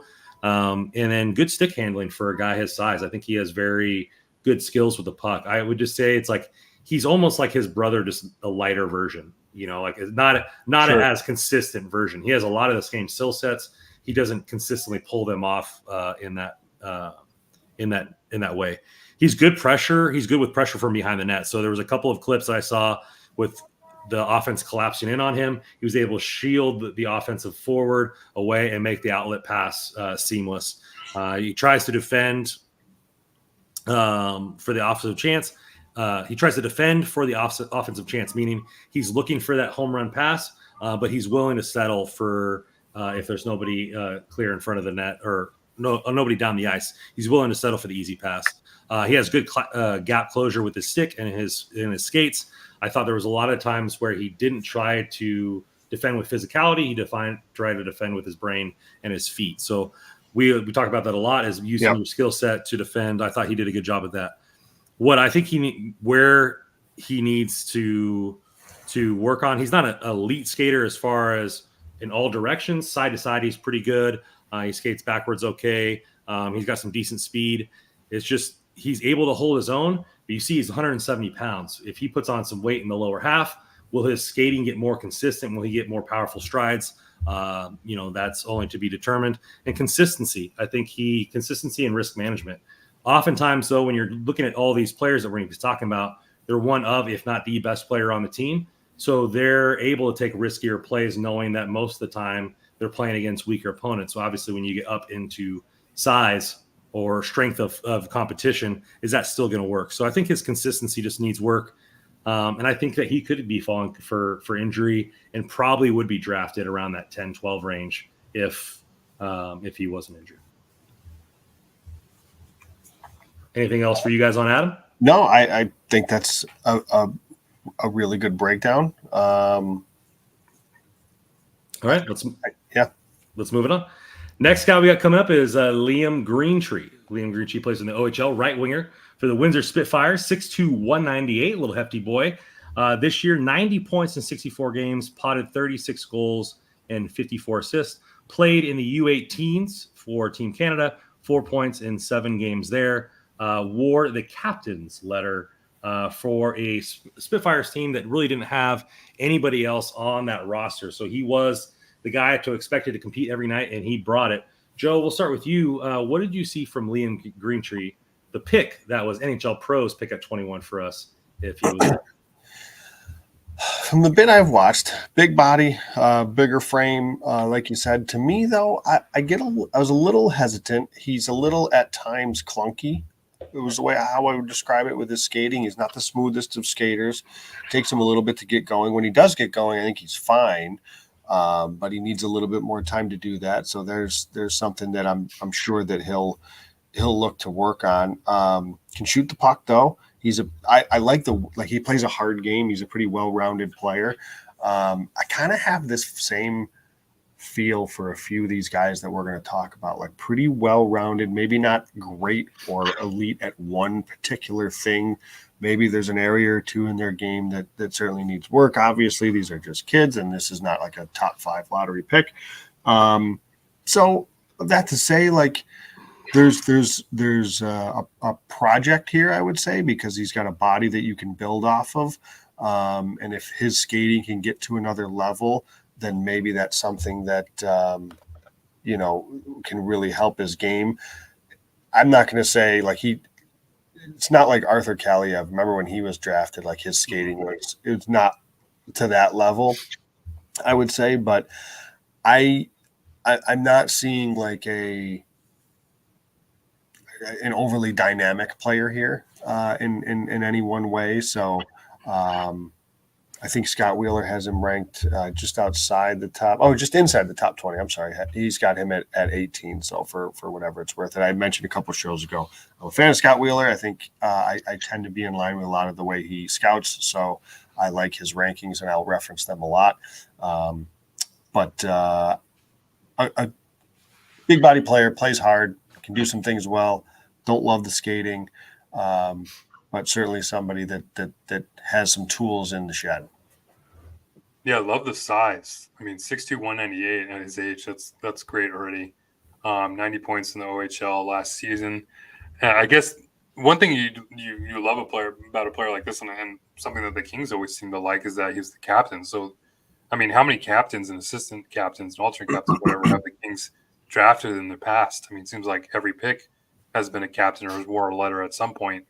So, I mean, there's players that have some off-ice issues that we'll talk about that maybe have a little bit more talent. But if you have a player like this who's able to produce and be a leader on the ice, that's good to see. Thing that concerns me a little bit, I mean, maybe it's just me, but minus 14, scoring 90 points in 64 games. Maybe it's the OHL, so it is what it is. But and correct me if I'm wrong. I don't follow. Windsor was the worst team in the league. I think Windsor is in a okay. So there's that rebuild, if you will. So okay. So like I think you look at, he carried a crappy team, essentially wore a letter as a draft eligible player, which is a positive. And you saw it in some of the things that I think he needed to work on is he tries to do too much. And I think that's probably just because of the team that he's on, right? I mean, if you're on a crap team, you're the best player, you're relied upon doing too much. Struggles to build speed, but I think he has good edge work. He has good edge work in the corners. He's strong on his skates, so where he doesn't get pushed off the puck very often. I think his wrister is elite, accuracy-wise. Doesn't really release a lot of one-timers or anything like that, but I think his shot is elite on the one-timer. And I think, not only did NHL pros say this, but I've seen this in multiple other scouting things. He's got the best backhand in the draft. So backhand shot from pretty far out. I mean, he's sniping them below the bar. So he's got a repertoire of shots in close. Very good with his hands. And so in the corners and the areas and in the grinding parts of the game around the crease, able to maneuver the puck around his body for how big it is, and score in close. So you look at like his freshman year or his first year in the OHL, 25 goals. A lot of those were inside the crease, where this year he was starting to shoot from a little bit farther out. I think he makes people miss with his edge work and his puck skills, where he doesn't make them miss with his skating. So like the top end speed isn't there. But NHL pros, and as well as Joe said, that, plenty of room if he gets his legs going, where he puts a lot of effort into building weight and muscles in his lower half and his skating, you can definitely have a top player here because of his other offensive skill sets. I think he had great vision for the lack of teammates that he had there. And, I think that conditioning will help both his skating and his compete level, because you could see it sometimes in the defensive side of the puck. He wouldn't compete just because I think he was having trouble keeping up with some of the smaller players. And I don't know if that's him trying to do too much on the offensive end, and then he goes down and plays defense. But I think just the conditioning level will probably help both ends of the ice. He does have some pretty good hands for a big boy. Yeah. Comp on this one, I read a lot about him and how he reminds a lot of scouts of Jason Robertson in his draft year. Oh. So Robertson was known to be a little bit sluggish skater, a little bit bent over, but had a lot of elite traits shooting and the skill set of the puck. And in the NHL level, Jason has found his skating stride to be still effective at the NHL level. So that was a comp I heard multiple times, and okay. I wouldn't mind myself some Jason Robinson. Sure. Let's move it over to, we got a couple Norwegians. I don't know if I can hold Russell off much longer. So let's get over here to his boy here. Solberg, Valerenga is where he plays in Norway, 6'2", 201. This year for his team in Norway, 15 points in 42 games. Played at every single level for Norway, including the World Championships, where he broke out in a lot of people's eyes and I think shot up the draft board. Russ, got to let you talk first on your boy here. You've been calling the shot here for a couple weeks now. What do you see here in Solberg? And it's so funny because I remember watching the World Juniors this past year, and he stood out to me at one of the, I forget which game I was watching, but on Norway, because I think I was wanting to tune in and watch Nygaard. But I was watching Solberg, and he was just a minute's muncher, just on the ice every time you saw. Every time Norway had the puck, it seemed like he was on the ice with them. I mean, and then so I didn't really look too much into him after that. And then I watched the World Championships, and then I start to see him more. And I'm like, oh, Solberg's back again. And he's an 18-year-old, and he's leading Norway in time on ice. And then at that point, I was like, oh, well, now I got to see, like, where's his draft stock at? Because at this point, he's got to be a first rounder. But even then, right at the beginning of the World Championships, I was asking people, I was like, hey, it's this Solberg guy. Like, where's he going to be drafted? And people were like, oh, he's probably going to be a mid-second rounder, high third-round pick. And now people are talking about he's probably going to be drafted in the top 15, top 10. Like, it's the amount of rising he's gone up draft boards just in the last month or two has been insane. And it's all deservedly so. Every time I watch this player, I see Brandt Clark's confidence, but I see him with a little bit more physicality and a lot less of the playmaking capability Brandt Clark is able to possess. But man, the physicality and the presence that Solberg provides on the ice, not only in the defensive zone, but I think his offensive playmaking is a little bit underrated. To see that as an 18-year-old, not only in the World Juniors, but then in the World Championships, where he's top 5 in time on ice behind players like Hedman and just in front of Erik Karlsson who was playing for Team Sweden. And then I think he was like 3rd or 4th in total hits for the World Championships among all skaters as an 18-year-old playing for Norway. I mean, the knock on him is going to be that he's not playing against big competition, playing against in the top league in Norway. But even then, you still see the points he's able to produce, and more importantly, the points that he was able to produce in the playoffs for his top team. And then you see it translate not only to the World Juniors, where everybody's looking for point production, especially I remember when Quinn Byfield didn't produce, everybody's wondering what was going on there. But you're looking for production and kind of just a player to stand out a little bit more. That's what Solberg did. He stood out in the World Juniors, and he stood out again in the World Championships. I mean, I know we talked a little bit about draft need and drafting best player available, but for me, like, this is a mixture of both. This is a player this is a player that the Kings need. You got physicality, you got a little bit of underrated offensive playmaking on the left side, on the defense. That's exactly what the Kings need. I can see him.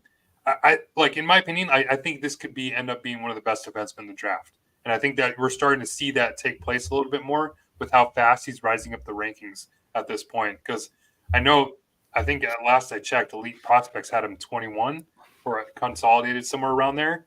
I wouldn't be surprised if he's top 15 in this draft, but where I've seen him take. I think I saw Wheeler's last mock draft or the Athletics' last mock draft have St. Louis take him at 16. So, I mean, but if he's there at 21 for the Kings, they got to run up to the podium and take him. He'd be perfect for what LA has. You pair him with either Jordan Spence or Brandt Clark on the left side. Man, the amount of confidence you can have on a pair with Clark and Solberg would be insane. Still a little ways away, so we'll see what happens. But you might have 5 players up ice if that happens. I like him. I don't know that I like him like as much as Russ does, but I'm not far off of where Russ is, just because he's just. I go back real quick to what you said about his time in Norway, and maybe that people look at that as well. The league's not that good. While maybe, but a couple things. One, Norway's starting to turn on some pretty good players here. They've definitely have improved their program. Number one. Number two, I wouldn't over or underrate a teenager, in his 15, 16, 17, 18 years, whatever, playing in the top league in Norway against men. That matters. He's playing against guys that are in their 20s and 30s. He played that in this year, and he played that in his draft minus 1 year. He had 16 games against men last year too. Yeah, so that's not nothing. And then to see how he held his own, and then some in the World Championships, like Russ said, like this, he's just confident. But he's not. he's not like a dynamic skater or a dynamic playmaker, but he's not afraid with the puck. He doesn't panic with the puck. He's willing to skate with the puck if he has some space. He'll skate with the puck through the neutral zone. He'll skate with the puck into the zone. He's not afraid to do that. From the looks of it, is really confident with it, makes a good first pass, but like is a pretty hard to play against defenseman. He's not like a big hulking defenseman that's going to go out and run guys, but he's not an easy guy to get around. He plays a good defensive game. I like him quite a bit. I don't know where of all the players that we have and will talk about, he's probably in my top like 2 or 3. So he's pretty high on my list, and I'd be certainly comfortable if the Kings landed him at 21. You mentioned Wheeler. The mock draft, I think you're right, Russ, had him going in the teens. Wheeler ranks him 21st, so right where LA is. It's a good fit because this could quite possibly be the quote-unquote best player available, but clearly fits an organizational need. There's a lot to like about this player. This isn't I don't put him in the mold of like a high-risk Jordan or Sean Dursey, Jordan Spence, Brant Clark type of defenseman, but he's confident. He's confident with the puck. I'm glad you used that word because I had the same thought, Russ. Like just watching him skate with the puck, it's like, okay, he's not afraid here to like make him wrong play or make a mistake or just get to the red line and dump it in. Like he feels like he knows what he's doing with the puck, and there's a lot to like about that from the blue line. Yeah, I'm echoing everything. I had confidence underlined twice in my notes, whether it's with the puck, without the puck, the shots, like you see him pepper a shot or not shot, but pass, one-time pass, across multiple lines there. So I think he's very confident with the puck. I think he's probably one of the heaviest hitters in the first round. Finishes checks. I think the reverse hits is his favorite move. Like he feels a forward bearing down on him and just backs up and really quick lays it down on him. I think the biggest question is he going to be able to play in a better league consistently? But I think you're looking at a player who obviously already has NHL size, will probably get a little bit bigger. He probably could get up to 215, 220. And I think, you might be able to see him play third line minutes for the Kings the end of next season. Not this season, but the 25-26 season. Wow. Where, I think I'm on board. You can't really do worse than what we have now, but like at least you have a guy with confidence that's able to lay some hits down. And, and then that's what you're talking about. If we're signing guys that are 8.75 and trading, you got to get players that are able to be quality players for cheap. And that could be Solberg for 3 seasons back there. I don't know. I heard that he's going to be going to the Swedish League. Playing in Sweden next year. He signed a 1-year deal with them. Oh, I love that even more. That's so 1-year deal. You maybe it's a risk. Yeah. So I like him. I think Joe and I are right in the same. I think he's probably top 3 for the guys that I've scouted so far, or maybe that 3-4 range. But yeah, he's very tough up there. And I think he's the perfect player where need meets best player available. At 21, there's no prospect in the prospect pool that's a left shot D that I'm excited about. Dvorak could progress into something. We haven't seen anything from Kirasanov not coming to development camp, tore his knee. So there's a lot of unknowns on the left side in the prospect pool. And this guy could be the flagship linchpin for that left side there. So interesting to see what we have available. And I think he's more, maybe not the pro ready is the right term, but pro ready frame, as far as to be able to play the NHL game. I think he can hit. I think he's not scared. So like if he has to play third line minutes in a couple of years, I don't think he'll be scared to be out there.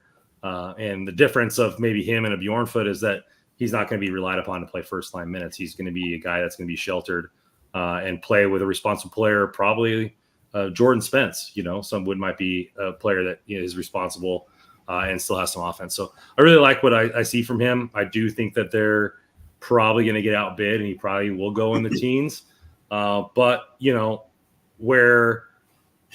And again, I want to reference this from the Mayor's podcast with Yannetti. He said this year he kind of expects a little bit more trades just because of the fact that there's not as much uncertainty as previous drafts with COVID. So, maybe the Kings could pair Kaliev with the first and move up to 18 or 17 or something like that, and get their guy if that's who they're going after in Solberg. Yeah, need meets best player available. That's best way to put it. He's exactly what the Kings need, and I feel like he's going to be one of the 5 best defensemen in this draft. Going to his teammate here, or his countryman, is Michael Brandtseg-Nygaard, 6'1", 198, right-handed or right shot forward. Plays already in Sweden for Mora IK.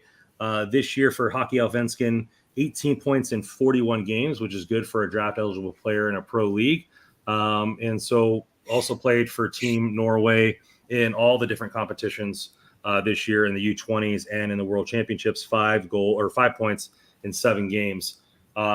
Rated anywhere between right around 12 all the way up to 21, depending on how you look at it. Joe, what did you see from Nygaard? I see a pretty as safe as you can get from a mid-teens draft standpoint, like a decent floor here. I don't know that there's like a ton of talent or high-end skill, like if he's a top-line player ever in his future. Excuse me, he can shoot it. But the way he plays a pretty hard game, he plays both ends of the ice type of a game, good on the back check. And I think this is a player that like can comfortably play pro hockey in North America. Now, whether that's, he settles into an AHL career or he finds his way into like a third line, maybe type of forward. Like, I think this is a player that has enough size and enough the way he plays the game that he can fit and play in the North American style. The question is whether or not there's enough talent wise there to get him to higher in the lineup. But the way he shoots the puck, I think is not nothing. Like he's seen power play time with Norway. So like this is a player that has enough high end ability in certain parts of his game to be able to do that. So whether that translates, or he's going to have to adapt and kind of settle into more of that third line type of role, we'll see. But I think there's a decent floor here for this player in order to make an NHL roster within a couple of years. That was actually exactly my line of thinking, is that I don't think there's a lot of risk tied to this player when you watch him play, and a lot of production he's been able to translate, like Solberg I mentioned, to the World Juniors and the World Championship level. I was reading something when Matt Zuccarello was playing for Norway on the World Championships. He talked about at practices he would watch Nygaard to try to pick up tips on his shot because he was so good. And he just hyped up the player so much. He just said a lot of similar stuff to Solberg too. So, I mean, man, like come draft time, I might be hanging a Norway flag around me because these are my favorite players. Like this forward, like a lot of the same things I said about Solberg, like you can say that with Nygaard. You just see confidence when you watch this player play. And that's kind of the one thing like I'm going to be looking for in a lot of young players that when we're looking at these drafts is you just want to see a confident player. And I think that's what makes Brandt Clarke such a great player too, is that like, yeah, he might not be the best skater out there, but he's got the skill set and the confidence to go out there and make a play that he wants to make. And he ends up making that play most of the time. So if you can have that confidence and that mindset to say, hey, I'm going to go out and try to make a play here, as opposed to just, hey, I'm just going to do the safe thing and just let my teammates make the play. I don't like that. That doesn't bode well for me. Like, give me the players that want to go out, have the puck on their stick in the big moments. And that seems like Nygaard is that type of player from everything I've seen, everything I've watched, everything I've read about him. I think you get a solid middle six winger here with a little bit more upside just based off the shot that he has. I agree with you guys there. You said high floor. My adjective was blue collar. Like, every single game you're going to get from him is going to be consistent. He's a very good forechecker, back checker, consistent in all 3 zones. He's engaged in the play. So if he loses the puck, he goes back and gets it. And there's no panic to his game. It's not like it's a disaster if something happens. He's able to get that. What I really like is you're talking about the points after World Juniors. 16 of his of the 25 points that he scored at whether it's the world championships or for his team in Mora IAK. 16 of the 25 points were after the World Juniors. So this guy is learning the game. He's heating up in the second half of the season, really catching his stride. But like you guys said, not really a good or great at anything, good at a lot of things. Has some good cornering for his size. I think he has a really good toe drag type shot, excellent at picking corners. But he's a simple playmaker. He just kind of weaves in and out. He's not going to do anything too fancy. He kind of reminds me of a train with that little plow in front. Like you see it a lot of times, he just has the puck. People try to get the puck off him and they bounce off of him, and he's not even trying to throw hits. It's just like they hit him and it's a brick wall. So very good on the puck, and I really think that he's catching his stride right now. Like I said, ranked anywhere. I've seen him as high as 10, back to 22, 23. So maybe a player that they would have to go up. But I think out of all the players that we're talking about, I think he's probably, I would put the most money on that he plays 200 games in the NHL, just the way that he plays. Yeah, he seems like the most NHL ready. Like next 2 years or so, he's probably in the league, just based off how he's playing. What Zuccarello said about him, watching him practice, he knows what it takes to be in the NHL. So it's a fun tidbit too. Like Norway has never had a player taken in the first round of the draft. Now they're going to have 2. Wow, which is going to be pretty crazy. Great for the country. Yeah, good for them.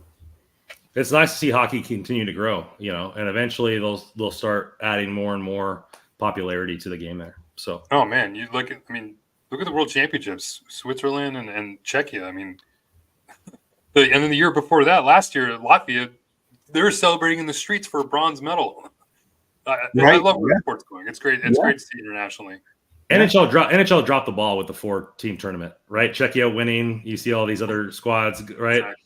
Pasternak kind of threw some shade at the NHL. It was like, okay, 4-team tournament, huh? Like you're not even gonna have the world champs there, So we got the Olympics. So those games are gonna be played in Montreal and Boston, I believe. So go ahead. Were you gonna say something? Interesting. That'll be an interesting tournament. It's right around my birthday. Maybe I'll go see Team USA play Team Canada in Boston. There we go. Yeah. There you go. Spend $1,500 a ticket or something, whatever that's going to be. So let's switch it over. A guy that's gotten a lot of buzz. You don't really see combine buzz for hockey, but EJ Emery has really got the buzz around there. Set a lot of records for the high jump, the long jump, conditioning. I believe he had like 3.64% body fat, just absolute machine of a human being. Plays for the national team development program. 6'3", 195, right shot D. Had 16 points in 61 games, and then played in the USHL as well, 6 points in 27 games. Played for the World Junior teams, 6 points in 7 games, so a little bit better against at the World U18s. Defensive defenseman, very little to his offensive game, but he's a smart defenseman. So good at moving the puck, getting the puck out of his own zone, making the smart first pass. Doesn't really panic when the forwards are down on him. It's not going to really get much offensive upside, but I think that you're also don't have to worry about him. He might be a guy that you can throw out there, top penalty kill against the top lines. Russ, what did you kind of see from EJ Emery? Yeah, a lot of the similar stuff you said. Really safe defenseman, really smart defenseman. Love the size, love the length. I'm a little concerned about I know this isn't his game, but I mean, the lack of production. I mean, he hasn't scored a goal. He didn't score a goal all this year. I know he's a defenseman, but it's just like, I don't know. Like if you're going to be using a first round pick on a player like that, that's not going to give you any sort of offensive upside to it. Like if you're just drafting a player just to help you out defensively, yeah, that might be what the Kings are kind of looking for. But I think you're kind of limiting yourself. I mean, if you're not going to give me anything offensively, and you have to be so good defensively, which he very well could be. Mm-hmm. I feel like that's a risky move there. Yeah, the risk here, again, given the combine results, like this is clearly an athlete. This is a talented kid. This is a hardworking kid, somebody that's going to be committed to making himself better and improving his game. So that's Like if there's a guy to bet on, maybe finding a little bit more to his game, this is probably the one. That said, if it isn't naturally part of his game, I'm a little nervous about that too, Russ. I mean,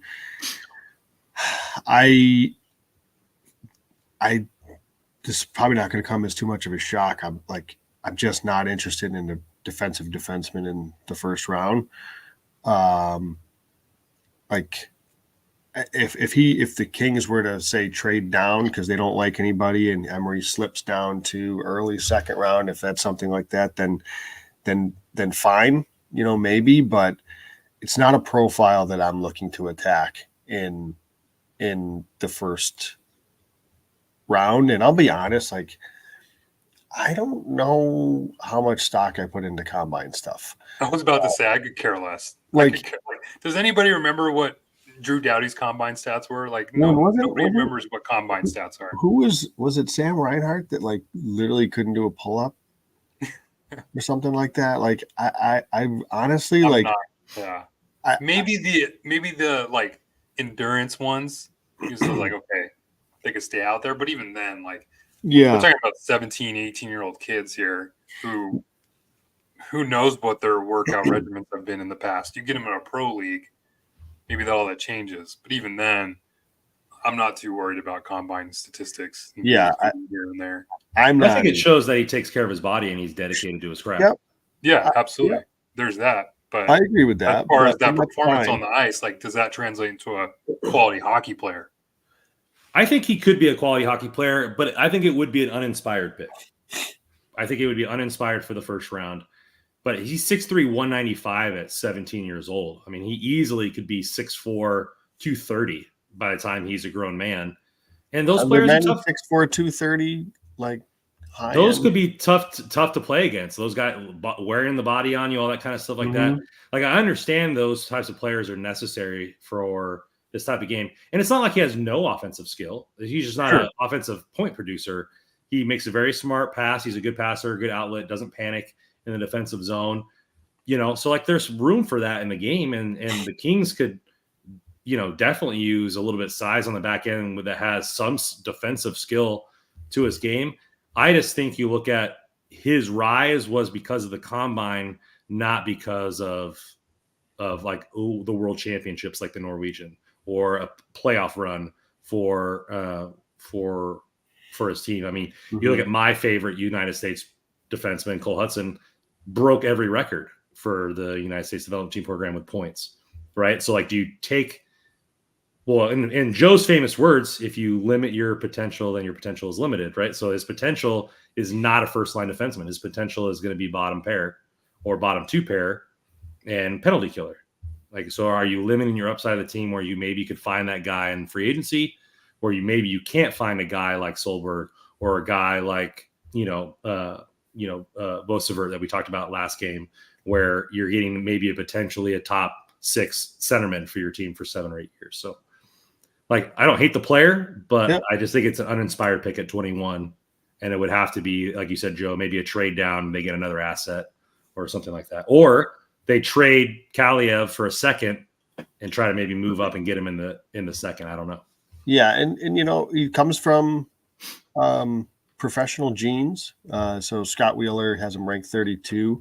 CFL linebacker Eric Emery is somebody that is his dad. And it sounds like his offensive game is coming along.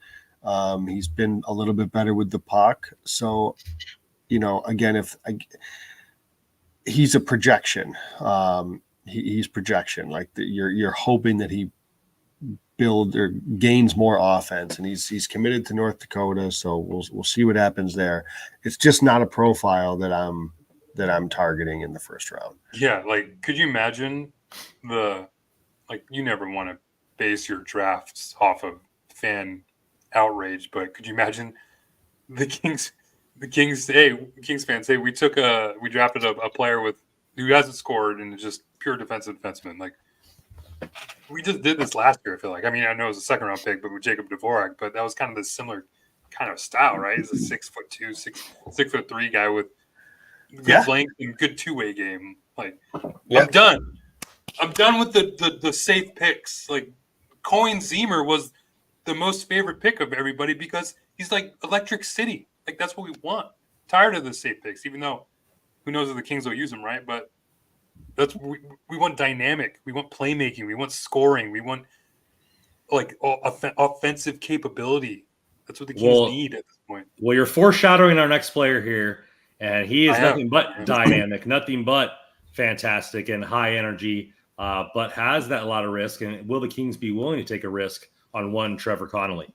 Plays for the USHL and Tri-City, 6'1", 161. I've heard that he's up towards of 170 when he played by the end of the season, but had 78 points in 52 games, 31 goals, 47 assists, and led the US U18s in points with 9 in 7 games.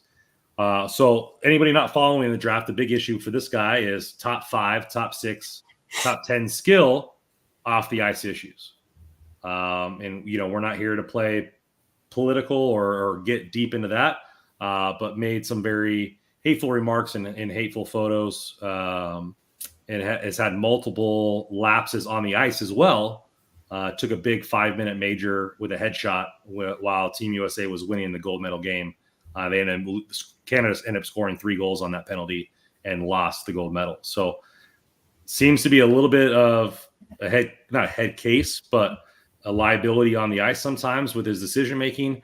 But what I will have to give the kid, ever since that incident, his dad has donated his time. He's donated his time to helping kids get interested in hockey, not only coaching teams from Africa, but donating time to other things off the ice. So, I know that it's some people, it's a big deal for them. It's a big deal. I don't think anybody should be hated on, but where is the time? I want to make clear like what the actual story is. Okay, so, go ahead. As a 16-year-old, he was playing with, I think, something with a friend of his, and they were playing with blocks or something. And they made a swastika, and they took a picture of it and posted it.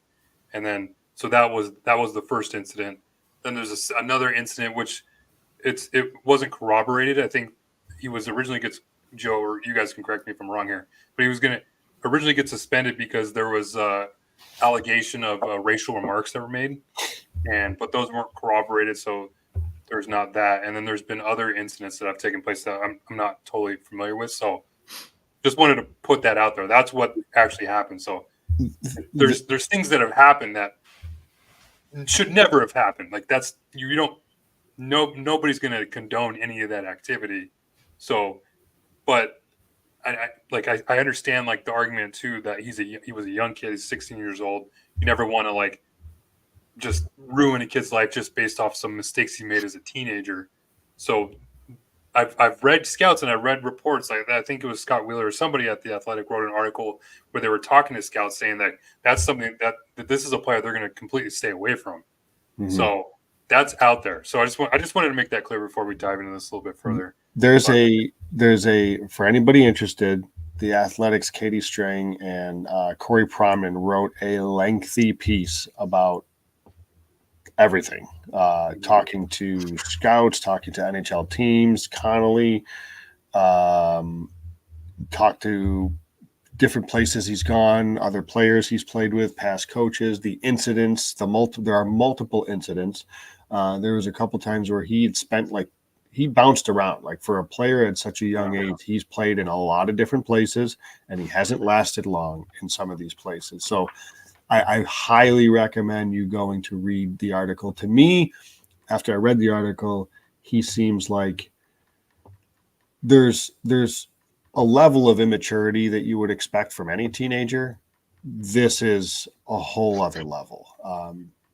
Now, he's a teenager. That's not to say that he is not going to grow up and be a better person because of all of it. But as Russ said, there is a really lengthy piece on The Athletic that I think everybody should go in and read if you're interested in Trevor Connolly. But that's the baggage that's being talked about here in terms of off-ice baggage. And as Randon alluded to, some on-ice baggage with a little bit of a hothead at times, taking some dumb penalties from time to time. So really interesting player. And I guess Randon we can maybe dive into the player, the on-ice player now. just ridiculously talented, right? Like you're talking about a player that strictly on ice could become a star. He's got that type of talent. Randon rattled off some of his stats already. But you look at the offensive talent, but you talked about the on ice. Look at the PIMS. 88 PIMS in 52 minutes, 31 PIMS in 7 games for the U18 team. So really difficult player here. Really difficult player to rank. Now, he's not the same, but I shouldn't say he reminds me, because so I grew up playing against Robbie Schremp, and this is not a player that had like off ice issues the way Trevor Connolly. So I don't want to like even compare the two in that sense. But Robbie Schremp was ridiculously talented. Never ultimately made it, and listened to him talk after the fact, and he basically said, he's like, yeah, he didn't work all that hard. He didn't take it all that seriously. And he just, he had some stints, like he had some good runs with the Islanders and a little bit with the Oilers, but he never really stuck in the NHL. And so you wonder if this is a kid in Connolly who's just so unbelievably talented. That is there the concern that like he's so talented, it's maybe not to say come easy to him, but is there a concern, especially given perhaps some immaturity issues, that he's not willing to put in the work to not only make it, but stay and then become the player that he can be? And I think that's the question that NHL teams have to ask. I saw Chris Peters tweeted at some point recently that Connolly met with 22 teams. So everybody's getting a lengthy look here and conversations with the kid. It's just such a tough one. It's so hard not to like the player. He's so talented. I would love to see a kid like this from his talent level in the organization, but there's a lot of question marks that a team would have to ask. And there was a quote in that Athletic article that I thought was fantastic, that said something to the effect of, years ago, we would never like ask or approach our PR department about, is this a good idea? Said one NHL executive, before we would never have met with our PR department to discuss a potential draft pick, but that's the stuff that's happening today. And that's what I meant by political, because every decision now is microscoped. For whatever reason. And especially when he's got, in today's day and age, you can dig up anything that's, fair or unfair. You can dig up anything on a kid or a player or whatever. So it's there. It's talked about. It's out in the open. He seems to have taken it head on, like he's not hiding from it. But there's a lot of questions, obviously, that need to get answered, and for teams to be comfortable picking him at a high spot, or any spot for that matter. Yeah. So let's go back to the skill set there, Russ. Yeah, no, I mean, it's come down to a risk versus reward with this pick. But I mean, yeah, you watch some of the plays he makes on the ice. It's like, man, like I don't want to compare the two, because the off ice issues were never present with the two. They're not comparable. But I see a lot of Trevor Zegras in this kind of player, where maybe there's some maturity issues, but the skill set is just so immense that it's like so hard to pass up. So I can kind of see the two, because like, yeah, you have the off ice stuff that maybe like, okay, like he was 16, 17 years old, then he plays in the U18s and he's just lighting the world on fire. And he's like, okay, maybe he's going to be this top 5 player, because that's what everyone expected him to be when he was doing so well in that tournament. And then you get to the gold medal game and he has a 5-minute major that pretty much costs the team the game. So it's like, okay, well, then that all comes back to the forefront, and he's going to be a top 20, top 30 pick at this point. But I mean, yeah, if it was just base talent alone, like you can easily see him go in the top 10, maybe even top 5. But there's that off ice issue that's going to be present, and it is very warranted. It's got to be talked about. It's got to be discussed between PR departments and stuff like that. You can't just look past stuff like this. Like, what was it? What was the team that took that? Was it the Coyotes that drafted that player that had all the off ice stuff or the Montreal. The Bruins drafted what's his name and then had to get rid of it. Yes, I forget his name, but Montreal, I think, was the one that took. Was it Logan Mailloux? Mailloux, yeah. Yeah. Mailloux. Yeah, Ren's in the chat right here. He said Mitchell Miller.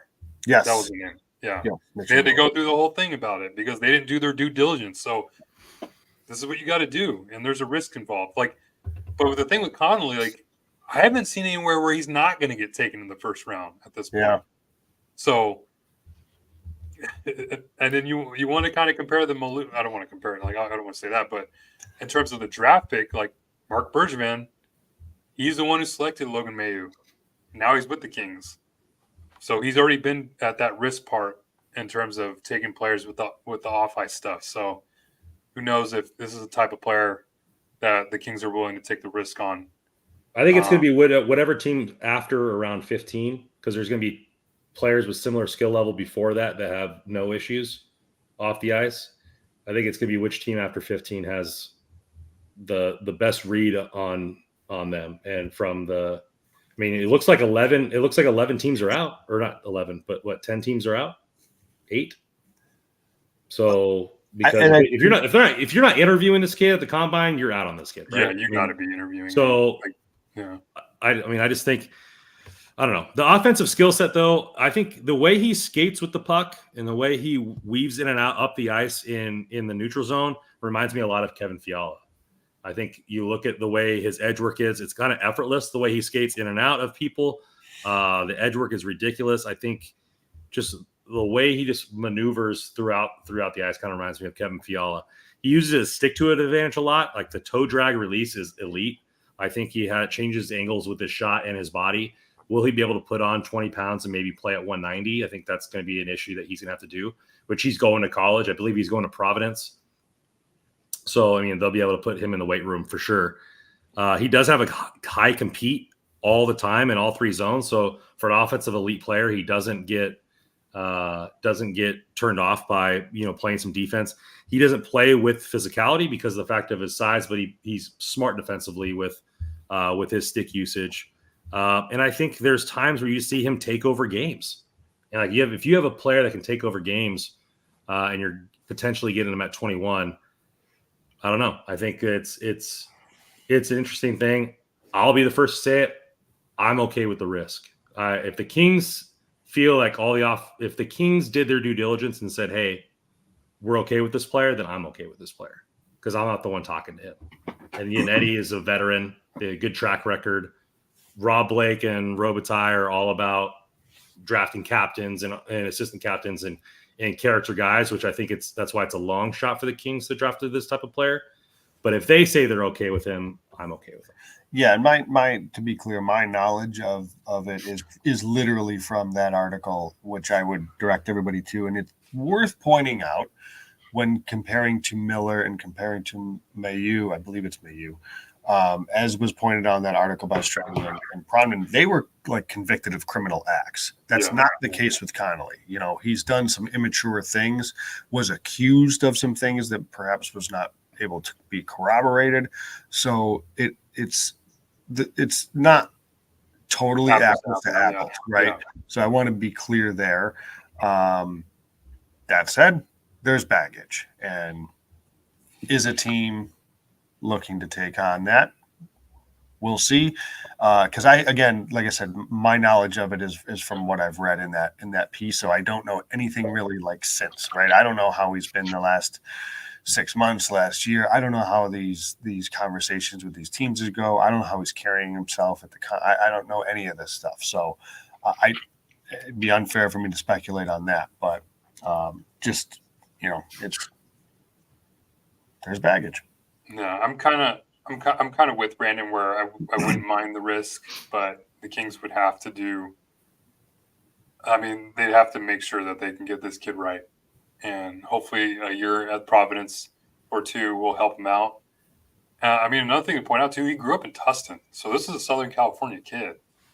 So there's that connection as well. So, and Johnny Utah here on the chat, he said, he corrected, and I wanted to correct it too. Mitchell Miller was drafted by Arizona. The Bruins signed him, and then they had to let him go. He's in the KHL now, which makes a lot of sense. Everything's legal in the KHL. Yeah, what was that video? They were just like pushing refs, and the refs were getting in fights with players. Isn't that in Russia somewhere? Probably, I didn't see that. That's why I think if you're talking about upside, this guy's the epitome of upside. Mm-hmm. Yeah. He's star potential. And I, you know, you have a guy like Nygaard who is most likely going to be a guaranteed LA King, right? Like he has a pretty high floor. Guys like Solberg and you know Hiracek are pretty good with the defenseman, but I'm okay with those players because those guys have high upside as well. I think that, you know, yes, it is the most important pick that I think that the Kings need to make for their prospect pool.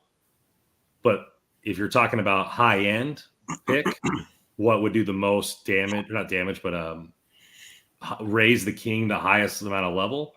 I mean, this could be a first line player. Like this guy, and I think I've heard even some scouts say if he didn't commit that penalty and Team USA wins the gold, he's almost a lock to be a lottery pick.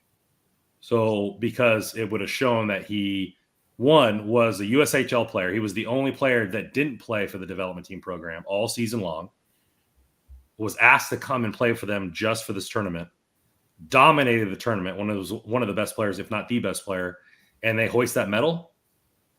Mm-hmm. He's probably a top 10 pick at that point because of ending on such a high note. But like you said, ending on a low note kind of brings all the other immaturity levels back to the forefront, and now he's back where he is. So do you have a chance to take a player at 21 that's a top 10 pick? Like last year for me, it was Hiracek. I mean, you could be Hiracek again this season. But, I mean, to me is if they did their due diligence and talked to this kid and they think it's okay, I mean, Rob Blake is probably the safest GM I know as far as draft picks, as far as character-wise, right? I mean, there hasn't really been a hothead, but, man. That's why it would be surprising if they took a player like this, because everybody that they've taken is, they always say, character kind of guy. I mean, yeah, always what they're looking for. But who knows?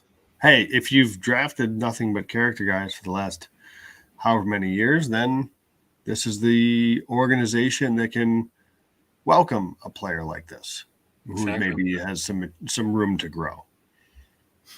Yeah, I mean, you say it like, I mean, the Niners say it all the time. Oh, you know, the Niners have a good locker room. They can afford to get one guy that maybe, you know, they said that with the Patriots for a while, you know. So I think the Kings have a good locker room. They have a lot of captains, previous captains, future captains, like you said, Joe. So maybe this is a chance for them to bring him into the room, bring him into would he be able to go to rookie camp? Yeah, I guess the NIL deals, right?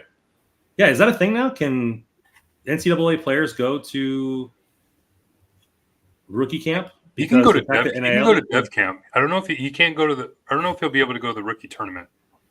But Jack Hughes was at dev camp 2 years, yeah. So he could be at dev camp. But maybe rookie tournament because now they can do NIL stuff and your name is out there. I wonder if no, I don't think so. I'm not sure. I'm not 100% sure though. That'll be interesting. Anyways, it'll be interesting to go. I'm for it if the Kings are for it. Definitely would be a crazy player to keep up with. There's a lot of other guys that I like as well at 21 that I'd be okay with, or good with, or even excited about. So it'll be interesting. We'll have one more week of draft news. Then we'll have draft prep. And then the draft is coming up, guys. We're going to see who they actually pick at 21, unless they trade for one of our tinfoil hat subjects. Thank you guys for listening in. Please follow us at hockeyroyalty.com. Follow us there at hockey_royalty and at all our Twitter handles scrolling across the bottom. Rando Commando 24, JW Paterino, NHL Russell, and Kopitar 4HOF. We get all your shirts here, the Fiala shirt as well as the Trevor Moore shirt. Get a bundle if you'd like. Plenty of Father's Day memorabilia. So go and get that for your Father's Day. Gifts. Thank you guys for showing up. And as always on this podcast, go Kings go.